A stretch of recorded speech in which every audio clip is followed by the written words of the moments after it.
बहानेबाजी नहीं। अधीर रंजन चौधरी जी।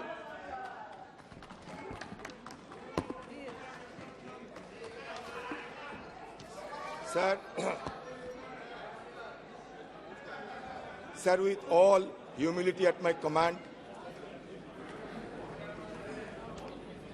I rise to support the no confidence motion moved by our younger MP Sri Gaurav Gogoi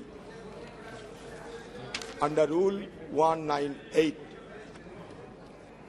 Sir, as you know that no confidence motion per se does not mean that the government will be dislodged or dethroned. See, the issue is, in the year 1782, first no confidence motion was moved in London when the then Prime Minister Lord North has submitted his resignation to King George III because the British army was defeated in the Revolutionary War in America.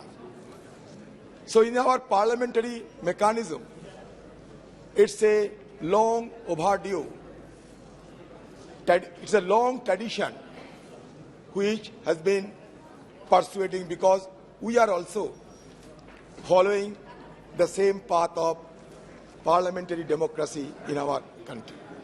In the year 1963, first no confidence motion was moved against Prime Minister Pandit Jawaharlal Nehru ji. Since then, 28 no confidence motion has been moved in this parliament. Barring the 3 confidence motions, all the no confidence motions were destined to be defeated. So the issue is, as the Treasury bench is trying to make it equivalent, as our attempt to dislodge this government, we know that we don't have the requisite number at our disposal. बहुमत की बाहुबली आपके पास है, बहुमत की बाहुबली से आप जीत सकते हो, लेकिन हमें क्यों ये नो कॉन्फिडेंस मोशन लाना पड़े, इसको थोड़ा समझाने की कोशिश होना चाहिए।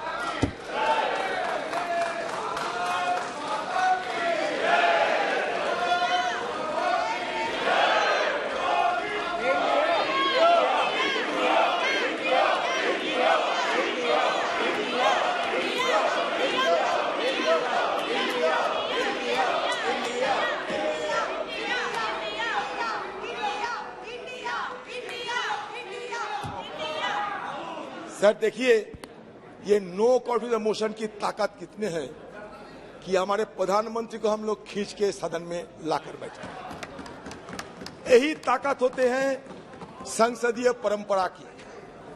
हम ये नो कॉन्फिडेंस मोशन आने के लिए कोई सोचा भी नहीं था, लेकिन हम बार बार ये गुहार लगाते आए थे कि कम से कम हमारे देश की प्रधानमंत्री सदन में आए और मणिपुर की मुद्दे पे हम बोलने का पहले कुछ बोले।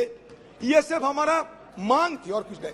हमारा मांग कोई बीजेपी नेता से नहीं, हमारी मांग थी हिंदुस्तान की प्रधानमंत्री से, जो लाजमी है क्योंकि हम भी ये सदन की मेंबर है।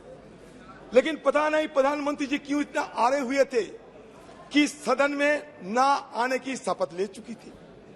तो इसी के चलते मजबूरन हमें भी ये संसदीय जो औजार इस्तेमाल करने की गुंजाइश है, ये संसदीय औजार को इस्तेमाल करते हुए हमें अविश्वास प्रस्ताव लाने पड़ी। ये अविश्वास प्रस्ताव लाने की पीछे सबसे बड़ा वजह है। सर, कल जब सदन में हम लोग चर्चा में भाग ले रहे थे तो सदन में एक गूंज उठी कि हमारे देश से भ्रष्टाचार, क्विट इंडिया, परिवारवाद, क्विट इंडिया वगैरह वगैरह, क्योंकि ये 9 अगस्त हमारे अगस्त क्रांति दिवस मनाया जाता सर। मैं इसके बारे में कुछ बोलना चाहते हैं सर। भारत छोड़ो आंदोलन, जिसे अगस्त क्रांति के नाम से भी जाना जाता है, एक राष्ट्रव्यापी सविनय अवज्ञा आंदोलन था जिसका आह्वान 7 अगस्त 1942 को अखिल भारतीय कांग्रेस समिति के बॉम्बे सत्र द्वारा किया गया था। इसकी शुरुआत 8 अगस्त को मुंबई के ग्वालियर टैंक मैदान में दिए गए अपने भारत छोड़ो अभियान के भाषण में गांधी जी के करो या मरो के आह्वान के अनुसार 9 अगस्त को हुई थी। अंग्रेजों ने 8 अगस्त को ही बड़े पैमाने पर लोगों की नजरबंदी के साथ अत्यंत तेजी की प्रतिक्रिया व्यक्त की। 1 लाख से अधिक गिरफ्तारियां की गई, जिनमें गांधी जी सहित कांग्रेस के शीर्ष नेतृत्व के नेता भी शामिल थे। बड़े पैमाने पर जुर्माना लगाया गया और प्रदर्शनकारियों को सार्वजनिक रूप से मारा पीटा गया। हिंसा में सैकड़ों नागरिक मारे गए, जिनमें से अनेक पुलिस और सेना की गोली से मारे गए। सर, मैं ये कहना चाहता हूं इसलिए कि इसके पहले भी मैसूर में एक भयानक नरसंहार हुआ था, जहां हिंदू महासभा और आरएसएस की बेहद करीबी मैसूर के राजा की सशस्त्र सेना ने तिरंगे को सलामी देने के लिए 22 कांग्रेस कार्यकर्ताओं को गोली मारकर हत्या कर दी थी। 1942 में कानपुर में हिंदू महासभा शासकों के साथ सहयोग करने की रणनीति को निम्नलिखित शब्दों में रेखांकित किया गया था। हिंदू महासभा को मानना है कि समस्त व्यवहारिक राजनीति का प्रमुख सिद्धांत अंग्रेजों के साथ उत्तरदायी सहयोग की नीति है। उत्तरदायी सहयोग की नीति जो बिना शर्त सहयोग से लेकर सक्रिय और यहाँ तक कि सशस्त्र प्रतिरोध तक देशभक्ति के क्रियाकलापों के संपूर्ण क्षेत्र को कवर करती है। समय की जरूरतों, हमारे निपटान में संसाधनों और हमारे राष्ट्रीय हित के निर्देशों के अनुसार खुद को अनुकूल बताती रहेगी। सर, इसके साथ साथ व्यावहारिक राजनीति में महासभा जानती है कि हमें उचित समझौता के माध्यम से आगे बढ़ना चाहिए। इस तथ्य का प्रमाण यह है कि हाल ही में सिंध में निमंत्रण पर सिंध हिंदू महासभा ने गठबंधन सरकार चलाने के लिए मुस्लिम लीग के साथ हाथ मिलाने की जिम्मेदारी ली थी। बंगाल के मामले तो जगजाहिर है। आक्रामक मुस्लिम लीग वाले, जिन्हें कांग्रेस भी अपनी पूरी विनम्रता के बावजूद शांत नहीं कर सकी, जैसे इसी फजलुल हक के प्रधानमंत्रित्व और उनके सक्षम नेतृत्व में हिंदू महासभा और गठबंधन सरकार के संपर्क में आए, काफी हद तक समझौतावादी और मिलनसार हो गए। हमारे सम्मानित महासभा नेता स्वर्गीय डॉक्टर श्यामा प्रसाद मुखर्जी ने दोनों समुदायों के लाभ के लिए लगभग 1 वर्ष तक सफलतापूर्वक कार्य लिया। बंगाल मुस्लिम लीग मिनिस्ट्री में उप मुख्यमंत्री डॉक्टर श्यामा प्रसाद मुखर्जी ने हिंदू महासभा और मुस्लिम लीग की ओर से बंगाल सरकार के लिखे एक पत्र में यह स्पष्ट किया कि ये दोनों दल ब्रिटिश शासकों को कांग्रेस द्वारा आरंभ किए गए भारत छोड़ो आंदोलन के खिलाफ बंगाल के राक्षस के रूप में देखते थे। तो इसमें साबित क्या हुआ सर? ब्रिटिश के तरफदारी करने वाले आपके पूर्वजों ने ये देश के लिए यही हमें दान किया था। तो आप लोगों से इससे ज्यादा उम्मीद हमें नहीं थी कि जब अगस्त क्रांति के दिन आप अगस्त क्रांति के दिन नारा लगाते हुए वो बात हटा दिए और नया नारा लगाते हुए लोगों को आपने गुमराह करने का कोशिश किया। हमारा बात साफ है सर, क्विट इंडिया होना चाहिए। सांप्रदायिकरण से क्विट इंडिया, ध्रुवीकरण से क्विट इंडिया, भगवाकरण से क्विट इंडिया हमें करना ही पड़ेगा।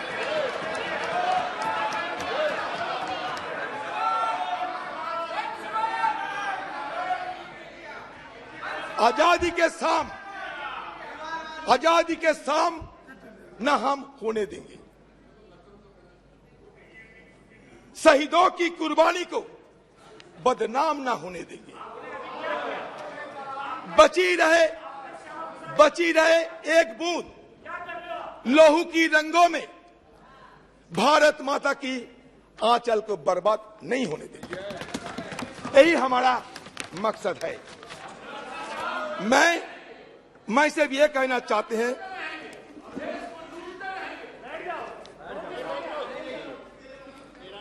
सर, प्रधानमंत्री जी को सम्मान के साथ ये कहना चाहते हैं कि देखिए प्रधानमंत्री जी, आप एक बार नहीं 100 बार प्रधानमंत्री बने, हमें कोई फर्क नहीं। इसमें हमें कोई लेना देना नहीं। हमें लेना देना भारत की आम जनता के साथ। जब मणिपुर गए तो मणिपुर की दशा देखा हमने, और दशा देखने के बाद हमें जरूर यह महसूस हुई कि कम से कम देश की सबसे बड़ा मुखिया होने के नाते प्रधानमंत्री जी को एक बार मणिपुर के आम वासियों के लिए कुछ संदेश देना चाहिए थे। शांति की कोई पैगाम लेकर प्रधानमंत्री जी को खुद कोई कार्रवाई करना चाहिए थे। कम से कम आपकी तरफ से एक बार मणिपुर के लोगों को अपना मन की बात रखना चाहिए थे। सर, ये मांग कोई गलत मांग नहीं है, मणिपुर के आम लोगों की मांग था। सर, शेक्सपियर की एक मैकबेथ एक लेख है। मैकबेथ को सर ये टायरेंट कहा जाता था। एक टायरेंट किंग मैकबेथ, अत्याचारी राजा। तो मैकबेथ के अत्याचार देखते हुए शेक्सपियर ने बड़े दुख जताई थी और कह रहे थे कि स्कॉटलैंड में जिस तरीके की हमला हो रहे हैं, जिस तरीके की दुर्दशा देखे जाते हैं, तो उसमें बड़ी दुख के साथ एक कोई शब्द लिखे थे, it weeps, it bleeds, and each day a gas is added to the wound. Each new morning, new widows howl, new orphans cry, new sorrows strike the heaven in the face. हमें भी लगा कि मणिपुर की हालत ऐसा ही है, जहां लोगों की मन में कोई चैन शांति कुछ नहीं थी। सारे मणिपुर, यही तो बात है, आप समझ नहीं सकते। अनारस के साथ बेनारस की तुलना मत किया करो, चाना के साथ बेदाना की तुलना मत किया करो, बुलक के साथ हिलक की तुलना मत किया करो।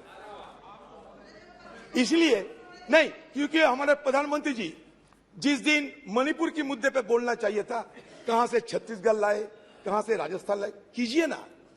लेकिन मणिपुर की दंगा ये कोई छोटी मोटी बात नहीं है। मणिपुर की दंगा एक जाति दंगा के रूप में, एक सिविल वॉर की तरह सारे देश दुनिया में चर्चा के मुद्दे बन गए। आप जब यूरोप में गए थे, फ्रांस में, जहां आपको पुरस्कार मिला था, खुशी हुई हम लोग, आपको नवाजा गया बहुत बड़ा पुरस्कार में। उस समय भी यूरोपियन पार्लियामेंट में ये मणिपुर की मुद्दा चर्चा में थे, अमेरिका में भी ये मुद्दा चर्चा में थे। तो हमारी तरफ से ये बार बार समझाने की कोशिश किए गए थे कि Manipur issue cannot be confined to any state और any nation. It has already assumed a global dimension. That is why Prime Minister intervention is indispensable, is called for. That was our argument. There is no harm of it. Sir, बात यह है कि मणिपुर में क्या देखा? मणिपुर में हमें देखा कि हमारे घर की मां बहनों को वस्त्रहीन हालत में विवश करके उन पे ऊपर हमला हो रहे हैं, बलात्कार की घटना घट रही है। तो मुझे एक बार ये बोलने का इच्छा हो रहे हैं कि जब राजा अंधा रहते हैं, धृतराष्ट्र जब अंधा रहते थे, उस समय द्रौपदी की वस्त्रण हुई थी। आज भी राजा अंधे बैठे हैं, इसलिए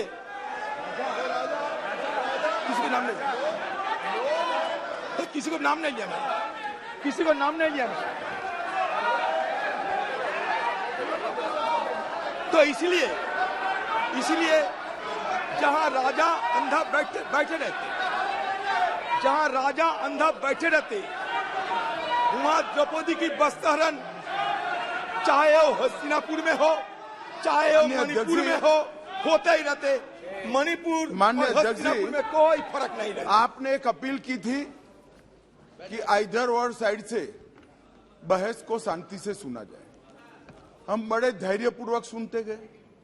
उन्होंने कहा कि हमने ब्रिटिश की कार्यपद्धति हमारी संसद ने अडॉप्ट की है, पूरे देश का अपमान किया, हम चुपचाप बैठे रहे। हमारी संविधान सभा ने ये पूरी प्रक्रिया तय की है, स्वीकार करी है। आगे माननीय अध्यक्ष जी, इसके बाद भी अनर्गल बोलते रहे। अब मैं अभी ये जो प्रयास कर रहे हैं, उनकी पार्टी ने उनको समय नहीं दिया। मेरे बोलने के साथ बात दिया जाएगा। आपने समय दिया, उसमें कुछ स्कोर करना चाहते हैं, कुछ मान्यता मगर माननीय अध्यक्ष जी, इस सदन की एक गरिमा है। देश के प्रधानमंत्री जी के बारे में जिस प्रकार का ये उल्लेख कर रहे हैं, मुझे लगता है ये विपक्ष के नेता के लिए शोभा नहीं देता। आपने उनको या तो कंट्रोल करना चाहिए, या तो ट्रेजरी बैंक के एमपी भी ये नहीं सुन पाएंगे। अमित शाह जी, आप थोड़ा बैठे। प्रधानमंत्री जी के गुस्सा नहीं आता, आपको क्यों आते हैं इतना? किसी को गुस्सा नहीं आते। तो चर्चा की मुद्दा है, आप मुद्दों पे बोलिए। सर मुद्दा पे तो बोलते हैं सर। हाँ। बहुत दिन पहले सुना इस देश से हजारों करोड़ रुपया लूटकर नीरव मोदी भागे थे, किसी ने उनको पकड़ नहीं सके। हमारे एनडीए सरकार की इतना ताकत, उन्हें छू नहीं सके। वो कैरिबियन समुद्र की बीच में मस्ती करते देखा जाते हैं, जो मर्जी वो कहते रहते। तो मैंने सोचा कि नीरव मोदी सारे जिंदगी के लिए हमारे से दूर चले गए, लेकिन अब पता चला नीरव मोदी दूर नहीं गए। मणिपुर की घटना देखने के बाद मुझे यह पता चला नीरव मोदी यहाँ हिंदुस्तान में जिंदा है, और नरेंद्र मोदी नीरव मोदी बनके अभी भी चुपचाप अपने चुप्पी साधे होकर बैठे हैं।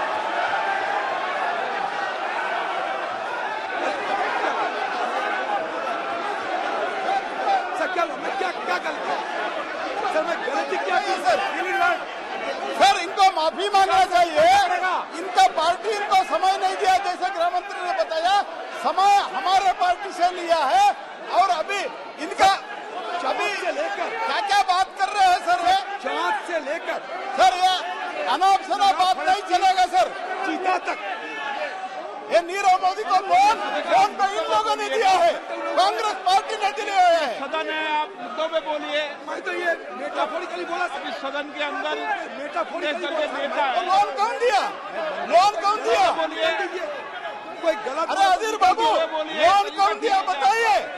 आपके एआईसी से ऑफिस से फोन करके लोन दिलवाए नीरव मोदी को। क्या बात कर रहे हैं? अगर आप सत्ता में रहते तो नीरव मोदी इधर ही रहता था। उनको लोन वसूली करने के लिए हमने कोशिश की, हमारा सरकार इसीलिए भाग गए हैं। उदाहरण की तरह बोले सर। बात यह है कि हमारे प्रधानमंत्री चाहे चांद हो और चाहे कूनो फोर्स की चीता हो, चांद हो ये कूनो फोर्स की चीता हो, हर चीज में प्लीज प्लीज प्लीज प्लीज जाइए, प्लीज जाइए अपनी सीट पे।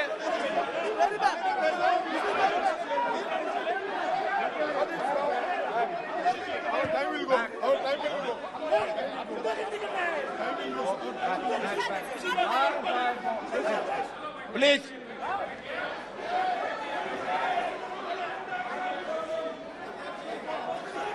सर, आप मुद्दे पे बोलिए। बड़े दावे के साथ कह सकता हूँ सर। आप मैं किसी को आहत करने के लिए, आप मुद्दे पे बोलिए ना। चोट पहुंचाने के लिए मैं एक शब्द नहीं कहते। अच्छा, आप बस लोग संयम रखें। गलतफहमी हो रहे हैं। ये हम ये कहना चाहते हैं कि चांद से लेकर पूनो फॉरेस्ट की चीता तक हर चीज में हमारे प्रधानमंत्री कुछ ना कुछ बोलते हैं। संयम रखिए लेकिन आप। मणिपुर के बारे में उन्हें चुप्पी साधी रहे, ये हमें बिल्कुल पसंद नहीं है।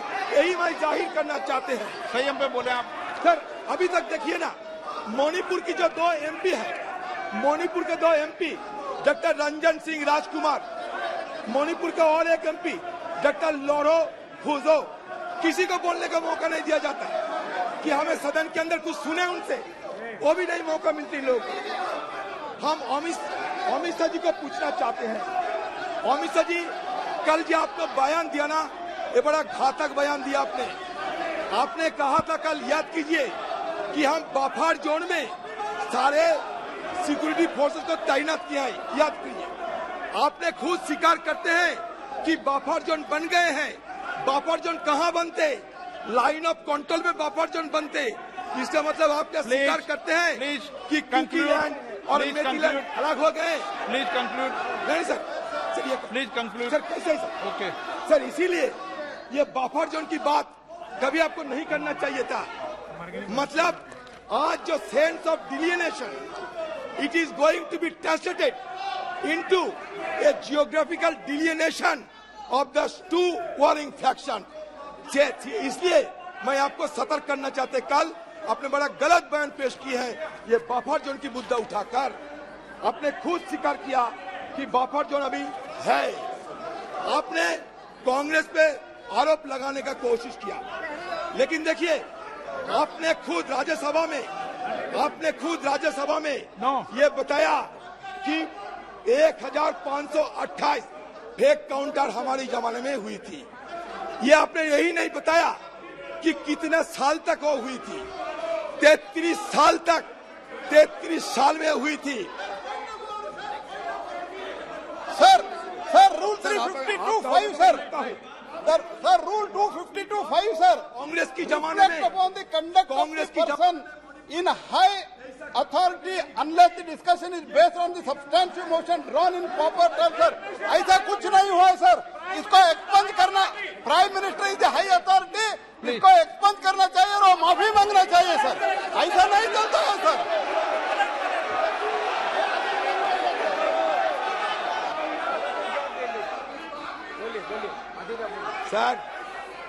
सर हमारे गीता में एक बात कहे जाते, गीता में अहंकारम बलम दर्पम कामम क्रोधम।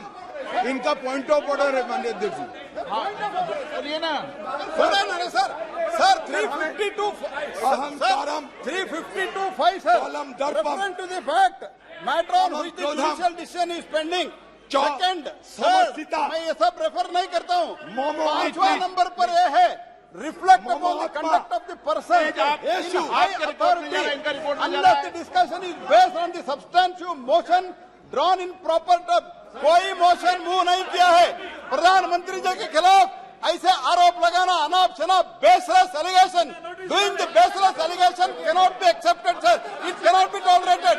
ही शुड, आप रूलिंग देना चाहिए, हमारा निवेदन है, और उनको माफी मांगना चाहिए, और जो कुछ भी बोला है वो एक्सपंज करना चाहिए सर।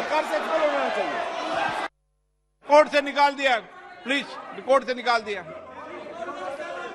प्लीज। सर बोले नो सर। आप ऋतुराज सिंधिया जी।